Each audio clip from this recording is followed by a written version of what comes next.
தமிழ்நாடு 39ல இருந்து 59னா அப்ப யூபில 80ல இருந்து எவ்வளவு உயர வாய்ப்பு இருக்கு? அண்ணே, நான் சொல்வது மத்திய அரசு அதிகாரப்பூர்வமாக உங்களுக்கு அறிவிப்பாங்க. ஏப்ரல் 16ஆம் தேதி அந்த பில்லை பைலட் பண்ணும்போது உங்களுக்கு தெரியும்.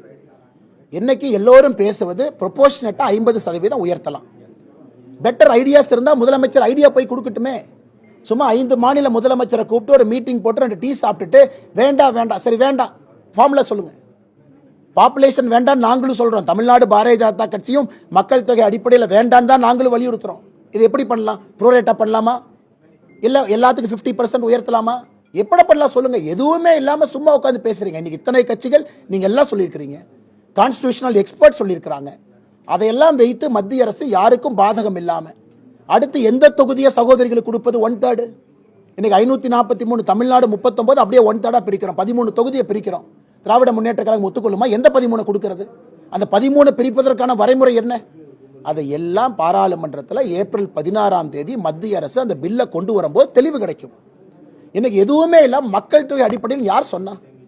மக்கள் தொகை அடிப்படையில் நாம் உயர்த்துகின்றோம் என்று யார் சொன்னார்கள் இவர்களுக்கு? எதற்காக முதலமைச்சர் வீடியோ போட்டு அச்சுறுத்தல் செய்யணும்? 1960 தமிழகத்தை பின்னோக்கி கொண்டு போக பார்க்குறாங்களா? இல்லை எதற்காக முதலமைச்சர் தேவையில்லாத இந்த வேலையெல்லாம் செய்யணும்? அதனால் தமிழக மக்கள் இதை பார்த்து கொண்டிருக்கின்றார்கள். ஆரோக்கியமான அரசியலை முதலமைச்சர் செய்யணுமோ விட்டு தேர்தல் நேரத்தில் ஒரு விஷயத்தை ஊதி பெரிதாக்கி விட்டு இதை பார்த்து யாரோ அப்பாவி தொண்டர் 2 பேர் தீ குளிச்சானா அதிலே குளிர் காய்வதற்காக முதலமைச்சர் அவர் ஐடியா பண்ணிட்டு இருக்காருன்னு மிக தெளிவாக இந்த வீடியோலேருந்து நமக்கு தெரியுது.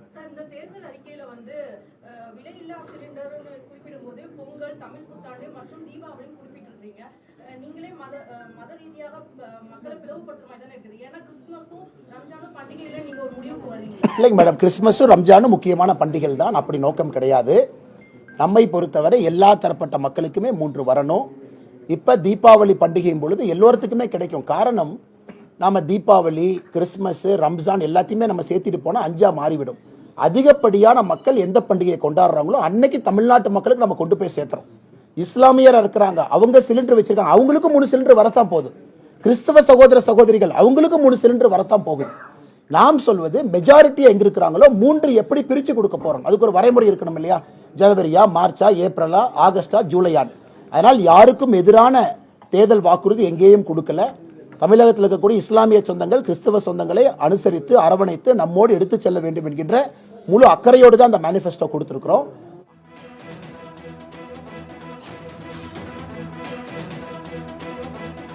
தொகுதி மறுவரை என்பது மக்கள் தொகையின் அடிப்படையில் கிடையாது. அவ்வாறு யார் சொன்னது என்று கேள்வி எழுப்பியிருக்கக்கூடிய பாஜக முன்னாள் மாநில தலைவர் அண்ணாமலை பிரதமருக்கு எச்சரிக்கை விடுப்பதை முதலமைச்சர் மு க ஸ்டாலின் உடனடியாக நிறுத்திக் கொள்ள வேண்டும், அது ஏற்புடையது அல்ல என்றும் அவர் தெரிவித்திருக்கிறார்.